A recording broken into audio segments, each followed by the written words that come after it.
여러분 안녕하십니까. 저는 MBC에서 32년을 근무했습니다. 우리 방송쟁이들은 방송하기 전에 광고를 꼭 합니다. CF를 약 15초만 하겠습니다.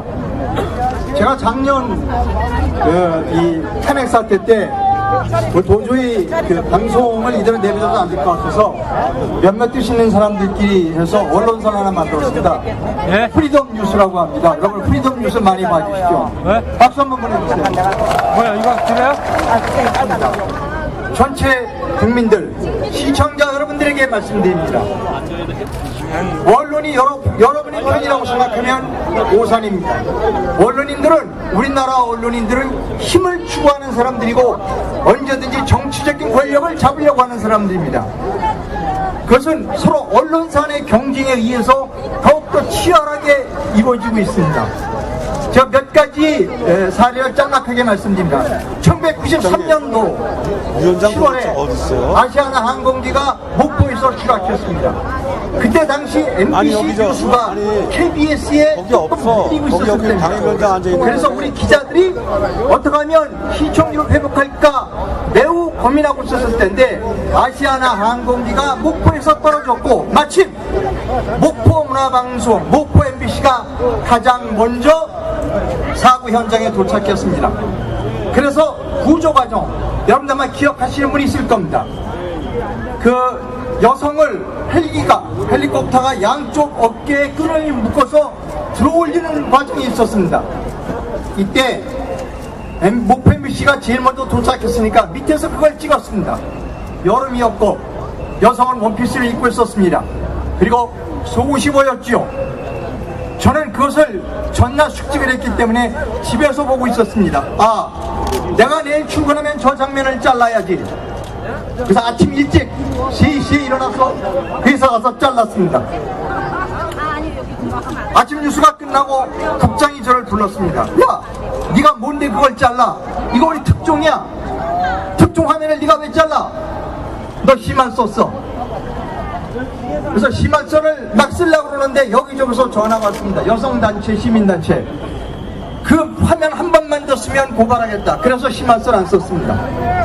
근데 그러한 그 보도국장이 악한 사람이 아니라는 겁니다.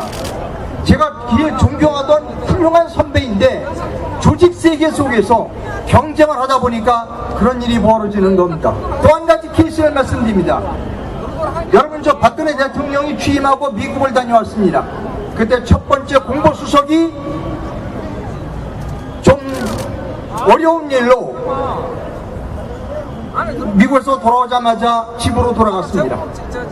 여러 언론사 종편이 중계차를 그 윤창중 씨 집에다가 대놓고 중계를 하는 겁니다. 어떻게 중계하느냐? 지금 윤창중 씨 부인이 여러분 울고 있습니다. 이거를 중계했습니다. 이게 대한민국 언론입니다. 대한민국 언론은 서로 힘을 자랑해야 합니다. 그래야 내가 정치적인 목을 차지할 수 있기 때문입니다.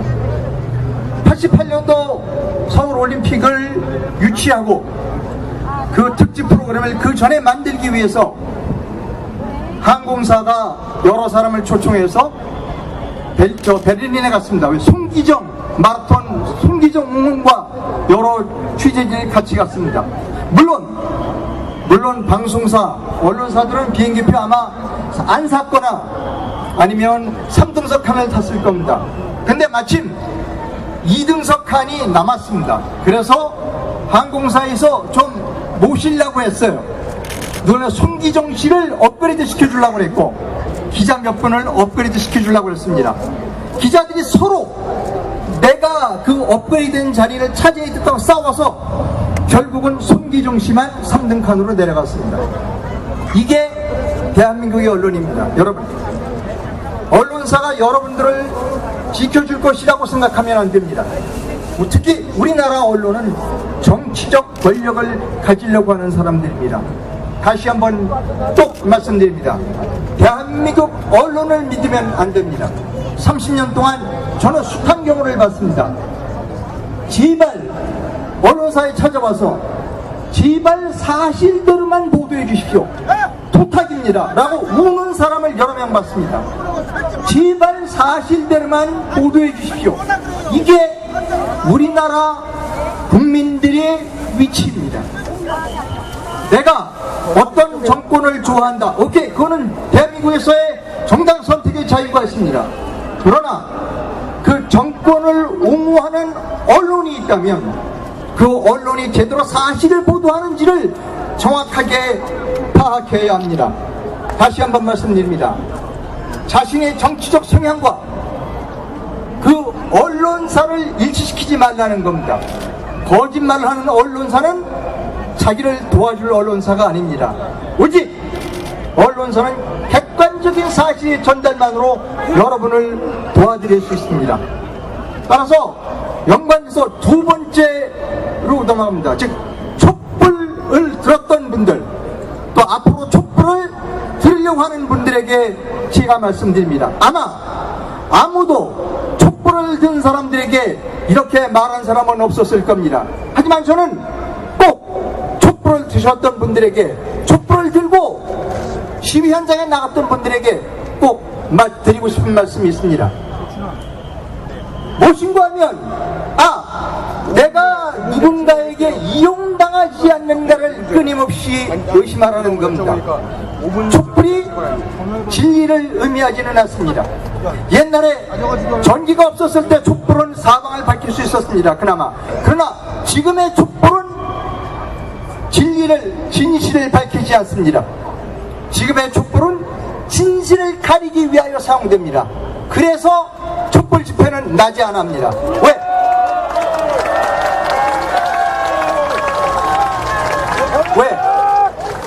거짓을 감추기 위하여 촛불 집회는 저녁에 합니다. 따라서 촛불에 참가하려는 분들이 계실 겁니다. 더불어민주당에서는 곧 방송 장악을 위해서 촛불 집회를 동원한다고 합니다. 더불어민주당이 동원하는 촛불 집회에 나가시는 분들은 꼭 이것을 명심하시기 바랍니다. 더불어민주당이 동원하는 촛불 집회의 목적이 내년 6월의 지방선거에서, 3년 후에 총선에서, 그리고 5년 후에 대통령 선거에서 그들이 당선되기 위해서 그런 일을 하지 않는가를 의심해야 하는 것입니다. 세 번째로는 파업에 참여하고 있는 제 후배들에게 말씀드립니다. 파업에 참여하고 있는 제 후배의 상당수 사람은 속고 있습니다. 파업에 참여하고 있는 많은 사람들은 파업 지도부에 대하여 이렇게 질문해야 합니다. 선배, 나 잘 모르겠는데 왜 좌파 정권 때는 파업을 안 했지요? 라고 물어봐야 됩니다. 선배, 왜 좌파 정권하고 우파 정권하고 비교해서 누가 더 불공정하게 보도했지요? 라고 물어봐야 합니다. 저는 이명박, 박근혜 정부 하에 MBC 사장이 더 불공정하게 보도했다는 데 동의하지 않습니다. 따라서 이명박, 박근혜 우파 정부의 사장이 불공정하게 보도했다라고 말하는 그 어떤 세력, 그 어떤 사람과도 공개적으로 토론할 용의가 있습니다. 자신이 있다면 공개 토론장에 나오시기 바랍니다. 마지막으로 드릴 말씀은 많은데 이렇게 빨리 나가라고 그래서 마지막 말씀을 드립니다. 집권 여당인 더불어민주당에 말씀드립니다. 더불어민주당은 문건을 만들었습니다. 거기에는 방송 장악을 위한 문건이 있었는데 대표적인 것은 뭐냐면 노동조합을 부추겨서 파업을 시킨다. 첫째, 노동조합을 부추겨서 파업을 시킨다. 둘째, 뒷조사를 해서 이사와 사장의 뒷조사를 해서 사람을 쫓아낸다는 겁니다.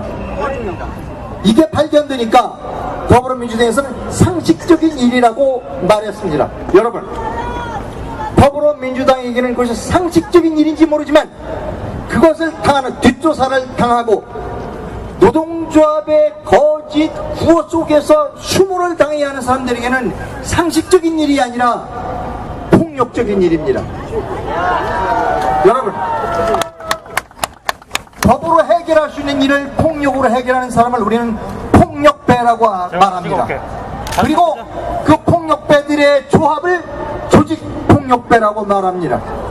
여러분,